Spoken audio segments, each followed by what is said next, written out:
प्रभु, क्या संसार में केवल सुख का होना संभव नहीं है? प्रत्येक आत्मा का लक्ष्य केवल सुख की प्राप्ति ही तो है।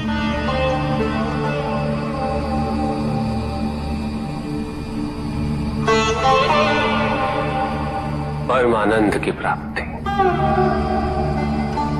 किंतु हम सुख नहीं, सुख को प्रदान करने वाली वस्तुओं को एकत्रित करना ही जीवन का उद्देश्य मान लेते हैं। ये समस्त संसार माया है, सब कुछ नश्वर है।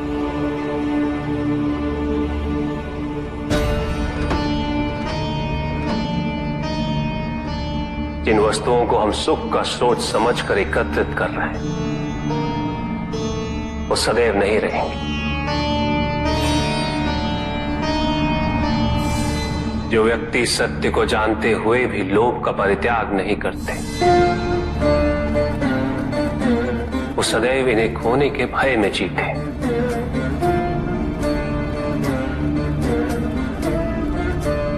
और जो व्यक्ति सत्य को जानते ही नहीं, वो अहंकार में जीते।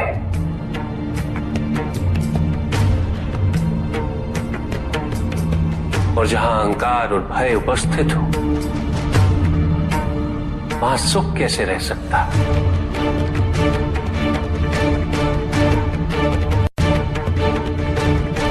किसी को ये दुख है कि उसके पास कुछ भी नहीं,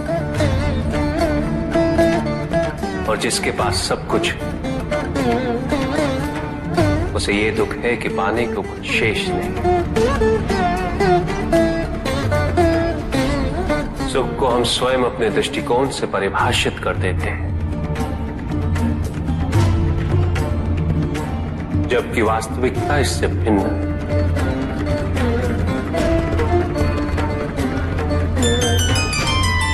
इसलिए आवश्यकता है अनासक्त रहने की। किंतु प्रभु, क्या आसक्ति स्वाभाविक नहीं है?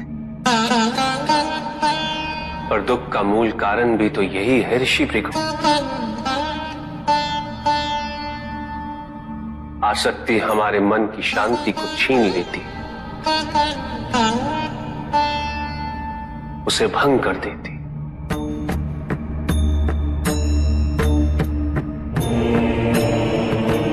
हमारी बुद्धि को स्थिर नहीं रहने देती, उसे चंचल बना देती।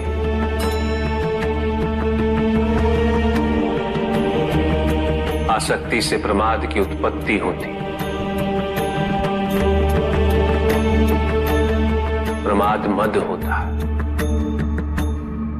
और मद अहंकार का स्रोत है। और अहंकार पूर्णतः शुभता में परिवर्तित हो जाता है, अर्थात आसक्ति अशुभता की जननी। इसलिए अनावश्यक है। तो प्रभु, आसक्ति को अनासक्ति में कैसे परिवर्तित किया जा सकता है? और हम आसक्ति से कैसे उबर सकते हैं प्रभु? आसक्ति से मुक्त होना ही अनासक्ति है। आसक्तिहीन होने के लिए अपने और पराये का भेद मिटाना अनिवार्य है।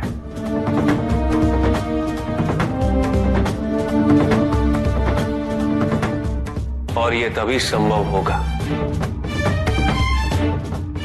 जब हम सुख की खोज बाहर नहीं, अपने भीतर करें। जब हम यथार्थ को पहचानें, उसे स्वीकार करें।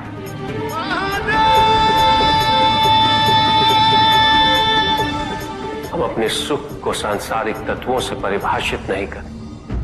जब तक हम ऐसा करते रहेंगे, हम बंधते जाएंगे। जब हम स्वयं अपने भीतर झांकना आरंभ करेंगे, हमारी मुक्ति का मार्ग स्वतः प्रशस्त होता जाएगा। महादेव, आपने हमें दुख का कारण तो बता दिया,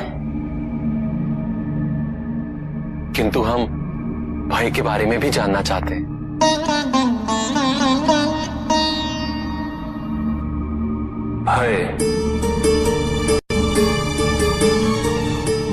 भय का स्रोत है इच्छा।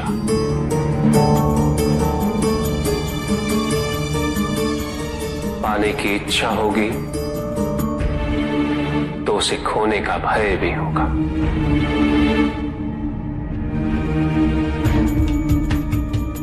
यदि जीवित रहने की इच्छा है तो मृत्यु का भय भी अवश्य होगा।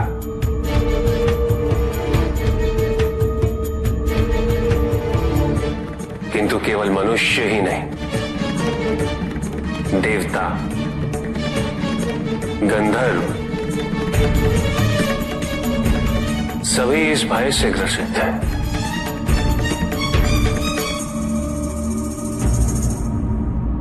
क्योंकि इच्छाओं से मुक्त कोई भी नहीं।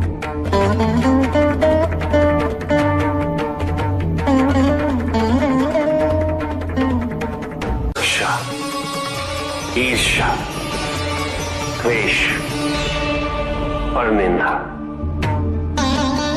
और षड्यंत्र जैसे पाप भय से ही उत्पन्न होते हैं। और प्रत्येक पाप का प्रायश्चित केवल दुख और कष्ट उठाने से ही संभव होता है।